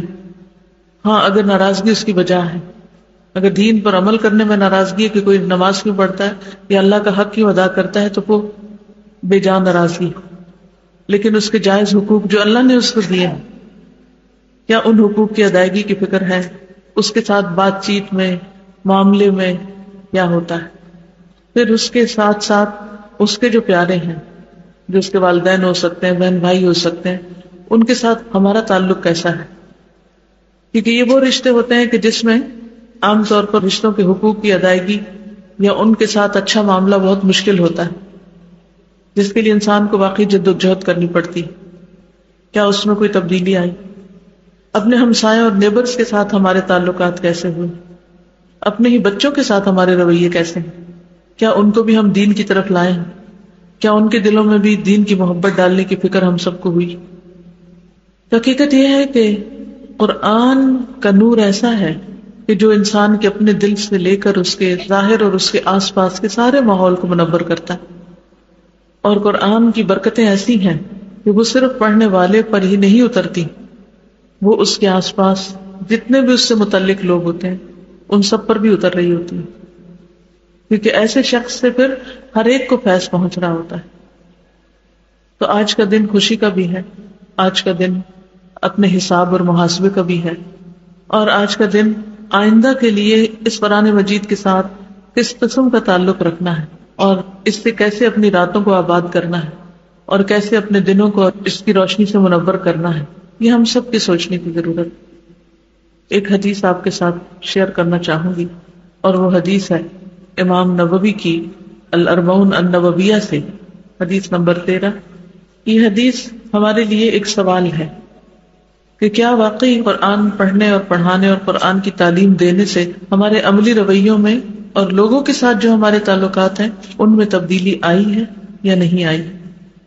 حدیث ہے ان ابی حمزہ انس بن مالک رضی اللہ عنہ خادم رسول اللہ صلی اللہ علیہ وسلم عن النبی صلی اللہ علیہ وسلم قال لا يؤمن احدکم حتی يحب لأخیہ ما يحب لنفسہ.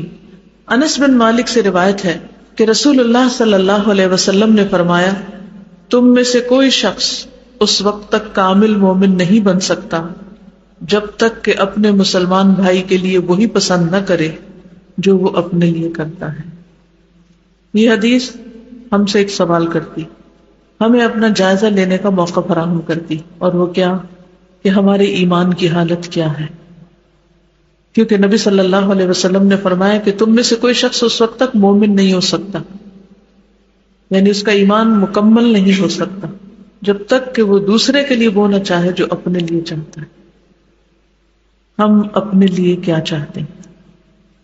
ہر وقت صرف چاہت ہی تو ہے، کتنی ہی خواہشات ہیں، کتنی ہی آرزویں ہیں، اور دنیا کی شاید ہی کوئی خیر اور بھلائی ہو جو ہم اپنے لیے نہ چاہتے ہیں. تو ہمارا ایمان ہم سے تقاضا کرتا ہے کہ ہم اسے دوسروں کے لیے بھی چاہیں، خواہ وہ دنیا کی بھلائی ہے، خواہ وہ دین کی بھلائی، خواہ وہ آخرت کی بھلائی. تو ہمیں اپنا جائزہ لینا ہے کہ واقعی ہم مومن ہیں. آئیے اس حدیث کو ایک بات سنتے ہیں.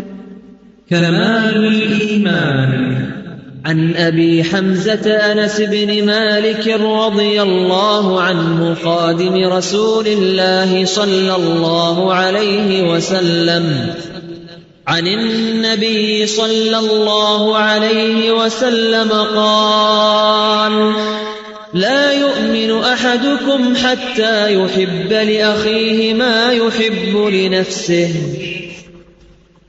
پہلی بات فرمائی کہ لا یؤمن احدکم، تم میں سے کوئی مومن نہیں ہو سکتا. مراد اس سے یہ ہے کہ کسی کا ایمان کامل نہیں ہو سکتا. اس کا یہ مطلب نہیں کہ وہ شخص جو دوسرے کے لیے وہ پسند نہیں کرتا وہ کافر ہو جاتا ہے یا مومن نہیں رہتا. ایسا شخص اسلام سے خارج نہیں ہوتا، اس کو مرتد نہیں سمجھا جائے گا کہ کسی وقت اگر کسی نے اپنے اور دوسرے میں فرق کر لیا تو وہ مسلمان ہی نہ رہا، اس کے اوپر ایسا کوئی فتویٰ نہیں لگایا جائے گا. تو یہاں پھر اس بات کی تعویل کی جائے گی. یاد رکھیے کہ ہر تعویل غلط نہیں ہوتی. تعویل سے مراد اس بات کی تفصیل بھی ہوتی ہے اگر اس کی دلیل موجود ہو. تو جیسے ہم جانتے ہیں کہ دو ٹرمز ہیں، ایک ایمان ہے ایک اسلام ہے. تو یہاں پر ایمان کی بات کی گئی کیونکہ ایمان کا درجہ اسلام سے بھی بڑا ہے. کہ ایک شخص کا ایمان اس وقت تک مکمل نہیں ہو سکتا، یعنی وہ مسلمان رہے گا لیکن ایمان کا لطف نہیں پا سکتا، ایمان کی بلندی کو نہیں پہنچ سکتا جب تک کہ وہ دوسروں کے لیے وہ نہ چاہے جو وہ اپنے لیے چاہتا ہے. دوسروں کے لیے وہ چاہنا جو اپنے لیے چاہا جائے، وہ کس طرح؟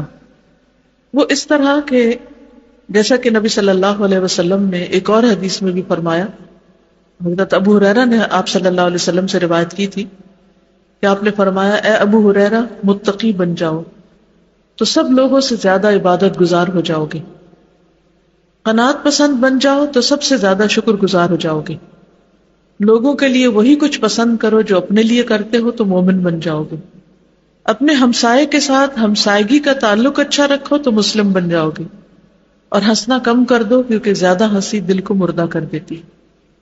اور پھر اس عمل سے ایمان کی تکمیل کس طرح ہوتی ہے؟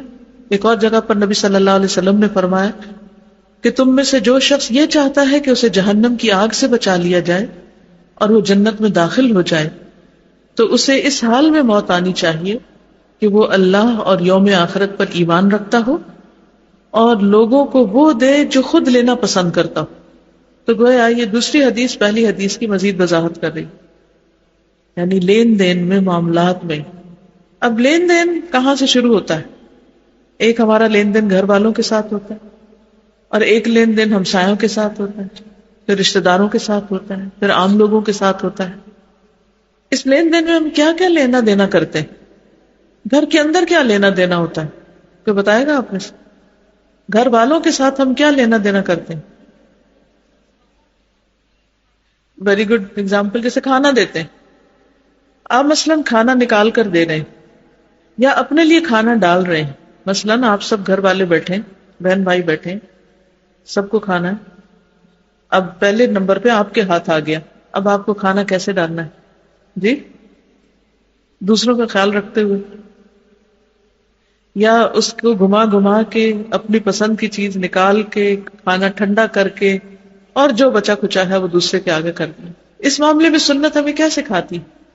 کہاں سے نکالو؟ سامنے سے نکالو۔ تو کیا یہ اسلامک مینرز کے خلاف نہیں کہ لے کے اور اس میں خوب ڈھونڈ ڈھونڈ کے چمچ ہلا ہلا کے اور اپنے لیے پسند کا نکال کے اور پھر دوسرے کو دیا جائے؟ کیا اس طریقے پر کھانا ڈالنے سے ہم صحیح معنوں میں حدیث پر عمل کر رہے ہوتے ہیں؟ اور کیا یہ ہماری ایمان کی تکمیل کا ذریعہ ہو سکتا ہے؟ اور گھر میں کیا لینا دینا ہوتا ہے؟ جی، لباس، اس میں ہم کیا کرتے ہیں؟ اپنے لیے کیسا بناتے ہیں اور دوسرے کے لیے کیسا بناتے ہیں؟ اور دوسرے سے مراد کون کون ہو سکتے ہیں؟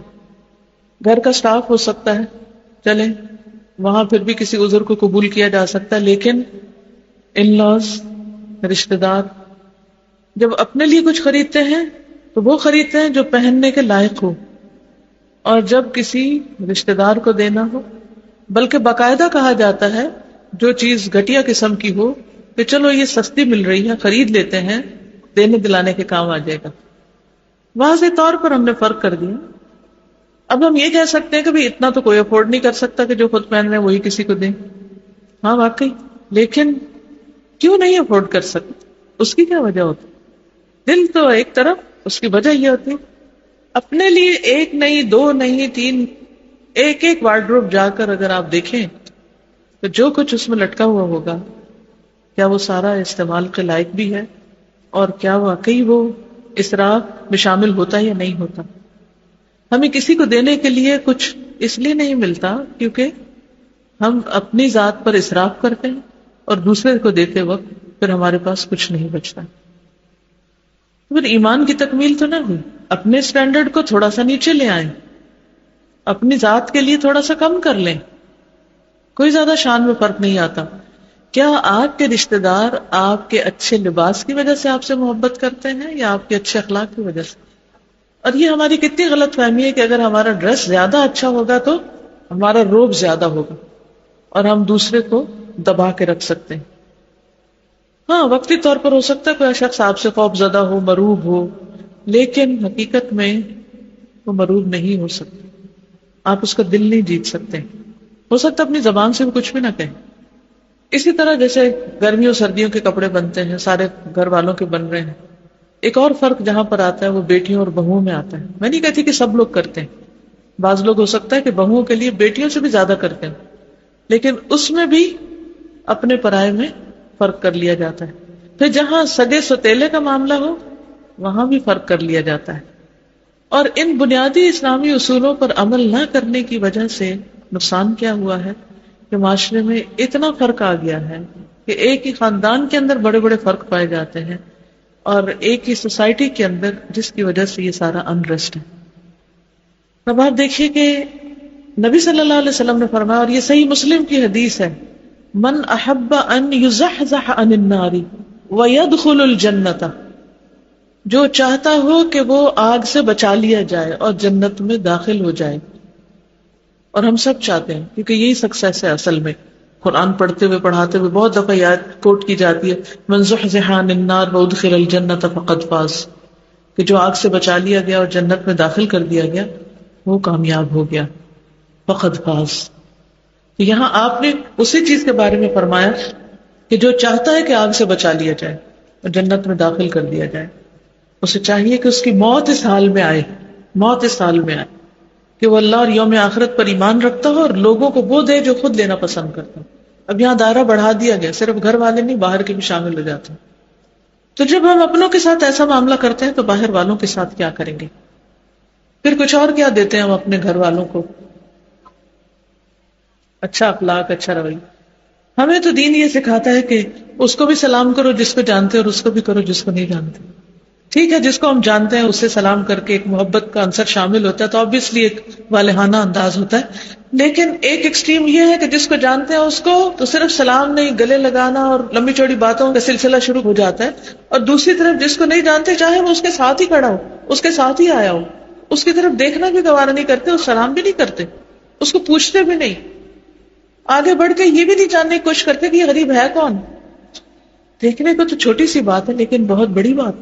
تو کسی مجلس میں آپ جاتے ہیں، شادی ہے، بیاہ ہے یا اوپن مجلس ہے، ٹھیک ہے درس کی مجلس ایسی نہیں کہ اس وقت جو داخل ہو سلام شروع کر دے تو obviously وہ موقع نہیں ہے، لیکن جب آپ کسی بھی ایسی مجلس میں جاتے ہیں تو آپ کیا کرتے ہیں؟ اونچی آواز میں سلام کریں۔ کتنی دفعہ؟ ایک دفعہ میں بازو کا سب نہیں سنتے، 2 دفعہ، 3 دفعہ۔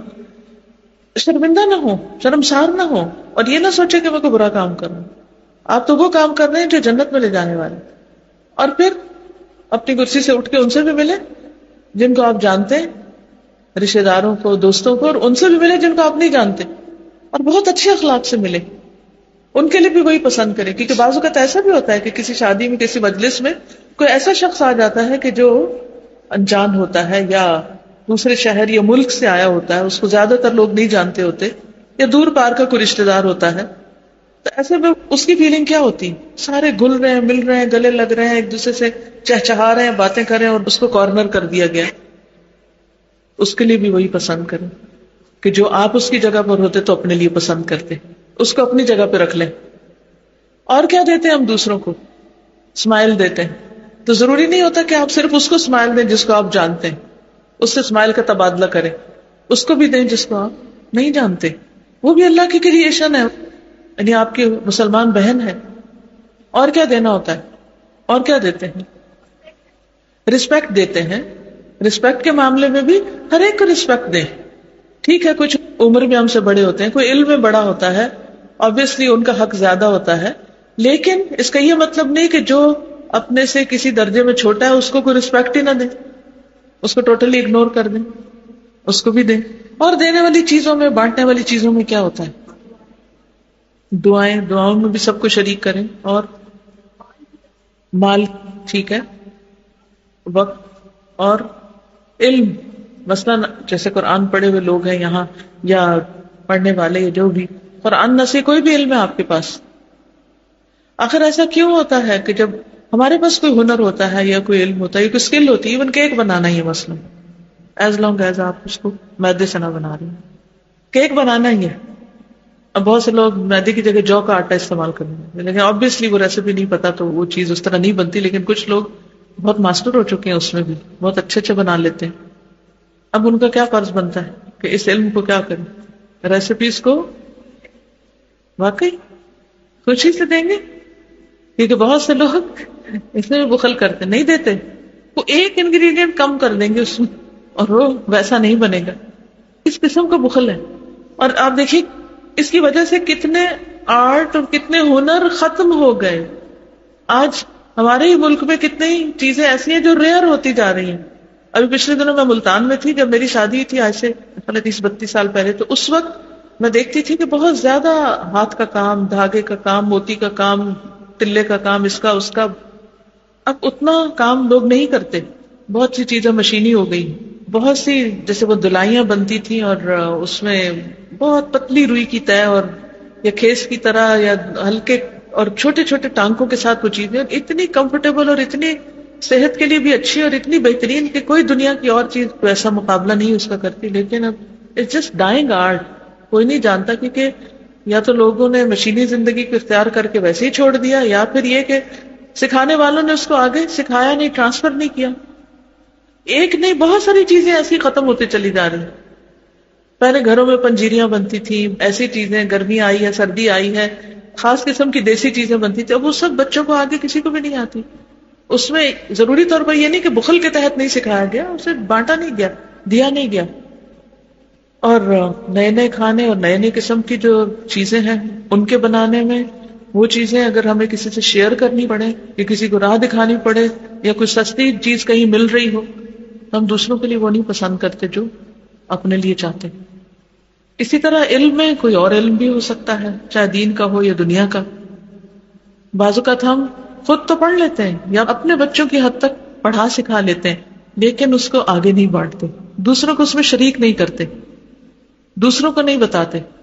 اگر کوئی اچھا ٹیچر ہے، کوئی اچھا ٹیوٹر ہے، کہیں سے کسی کو فیض پہنچ سکتا ہے، تو ان آئیڈیاز کو، ان ٹپس کو، ان باتوں کو دوسروں سے شیئر نہیں کرتے. کس ڈر سے کہ یہ خاندان کے دوسرے بچے بھی اگر ہمارے بچوں کی کمپٹیشن میں آگے اور وہ بھی آگے نکل گئے تو پھر ان کو کون پوچھے گا. حالانکہ وہ آگے نکلیں گے تو آپ کے بچے بھی شاید ان کے مقابلے میں اور محنت کریں، کیونکہ بہت ساری چیزیں صرف ایک ہی کو کھلانے سے بدہضمی ہو جاتی. یہ صرف اپنے ہی بچوں کو دیتے جائیں گے تو اتنا فائدہ نہیں ہوگا. پھر اسی طرح خود اپنی ذات کے لیے ہر طرح کی بھلائی چاہنا اور دوسرے کے لیے وہ نہ چاہنا. تو کوئی بھی چیز جو آپ کی چاہت ہو، آپ اس پر ضرور سوچا کریں کہ میں دوسرے کے لیے کیا چاہتی ہوں، کیا اتنی ہی بھلائی، اتنی ہی خیر. کوئی بیمار ہے مثلا، بعض اوقات بزرگ ہوتے ہیں، اٹھ کے پانی نہیں پی سکتے، اپنے لیے پنکھا نہیں چلا سکتے، کئی چیزیں ہوتی ہیں لیکن توجہ نہیں ہے. تو دین اصل میں اس حدیث کی روح سے سکھانا کیا چاہتا ہے کہ دوسروں کو امپورٹنس دو. سب کو شکایت کس چیز کی ہے کہ مجھے توجہ نہیں مل رہی. ہر کوئی توجہ کا بھوکا ہے. شوہر سے شکایت عموماً بیویوں کو کیوں ہوتی، بیویوں سے شکایت شوہروں کو کیا ہے، بچوں کو شکایت ماں سے کیا ہے، ماں کو شکایت بچوں سے کیا ہے. ایک عمومی شکایت، دوستوں کو شکایت دوستوں سے کیا ہے. عمومی شکایت کیا ہے کہ مجھے توجہ نہیں دی جاتی. جی شیئر نہیں کرتے. عیب سمجھا جاتا تھا. مجھے یاد ہے اچھی طرح کہ ہماری شامت آ جاتی تھی اگر کوئی چیز اکیلے کھانے کی بات کرتے، اور باقاعدہ تقسیم کروایا جاتا تھا، اور جو دینے والا ہے وہ سب سے آخر میں لے گا. یعنی ہمارے والد جب بھی کوئی چیز گھر میں لاتے تو وہ کبھی ایک کو کہتے اچھا تم تقسیم کرو، دوسرے کہتے اچھا تم تقسیم کرو، اور پہلے وہ دوسروں کو سب کو دے کر پھر آخر میں اس کی اپنی باری آتی کھانے کی. اس میں ایک صبر اور حوصلہ بھی پیدا ہوتا ہے. فریج وغیرہ اور فریزر بخل کا ایک اور بہت بڑا ذریعہ بن گئے. ہم کہنے کو تو بہت کہتے ہیں کہ نبی صلی اللہ علیہ وسلم ہمارے لیے بہترین نمونہ ہے. آپ کیا کرتے تھے بچے ہوئے کھانے کے ساتھ؟ بچا ہوا نہیں، صرف بعض اوقات اپنے کھانے کا، یعنی پورے دن کے روزہ رکھنے کے بعد اپنے حصے کا کھانا. میں کہتی اس سے مشکل ٹیسٹ کوئی نہیں ہو سکتا کہ آپ بھوک سے تڑپ رہے اور اتنے میں کوئی اور مانگ لے اور آپ اس کے آگے کر دیں. تو کہاں یہ کہ جو بچ جائے وہ بھی نہ دیں. کہاں کھڑے ہیں؟ اور کتنا کتنا فوڈ ویسٹ ہوتا ہے. کوئی گلی نہیں ایسی جس کے کونے پہ کوڑے کا ڈھیر ہو اور اس میں بچے کھانا نہ چن رہے ہوں. کل ہی میں کہیں جا رہی تھی تو راستے میں اتنا پیارا بچہ، کپڑے اس کے صاف ستھرے تھے لیکن کوڑے کے ڈھیر پہ بیٹھا ہوا تھا، کچھ خود ڈال رہا تھا منہ میں اور کچھ اپنے بیگ میں ڈال رہا تھا. گھر والوں نے کہا ہوگا ماں نے جاؤ کھانا ڈھونڈ کے لاؤ، اور کوئی ذریعہ نہیں ہوگا لینے کا. تو ہم اکثر کیا کرتے ہیں، نہیں کھاتے، اٹھاتے ہیں بن میں ڈال دیتے ہیں، پھینک دیتے ہیں، اور وہ وہاں سے چن چن کے کھا رہے تھے جیسے بلیاں کتے بھی چاہ کے ان لفافوں کو پھاڑ دیتے ہیں. جی شادیوں میں کیا کرتے ہیں کہ اتنا سارا اپنی ہی پلیٹ میں بھر کے رکھ لیتے ہیں اور اس کے بعد کھایا ہی نہیں جاتا، اس کو ضائع کر دیتے ہیں. کوئی بندہ ایسا نہیں ہوگا جس نے ایسی کوئی شادی نہ دیکھی ہو بلکہ کوئی شادی اس کے باہر ہوئی نہیں ہوگی کہ جس میں کھانا نہ ضائع ہو. کوئی نہیں کہہ سکتا کہ ہماری شادی پہ ایک چاول بھی ضائع نہیں ہوا. نہیں، جتنی مرضی آپ احتیاط کریں پرواہ نہیں. اتنی ہرس اور اتنی لالچ کہ سب سے اچھا اور سب سے زیادہ میں لے لوں. اور وہ لانے والے بےچارے لا لا کے بھر رہے ہوتے ہیں، اور یہاں سے پلیٹیں بھری جا رہی ہوتی ہیں، اور بعد میں پلیٹیں پھینکی جا رہی ہوتی ہیں. جب خود کھا رہے ہوں اور اس کی خوشبوئیں اٹھ رہی ہوں تو وہ خوشبو اگر ہمسائے کے گھر میں بھی چلی جائے تو اس کو دینا بھی لازم آ جاتا. کہا یہ کہ جو گھر کے اندر ہے آپ کے ساتھ ہے، اور وہ کام کر کر کے تھکا ہوا بھوکا ہے، اور ہم صبح سے ناشتہ کر کے بیٹھے ہیں اور بھوک بھی نہیں، اور پھر بچوں کو زبردستی اور کھلایا جا رہا ہے. حدیث میں بھی آتا ہے نا کہ تم اپنے کمزوروں کی وجہ سے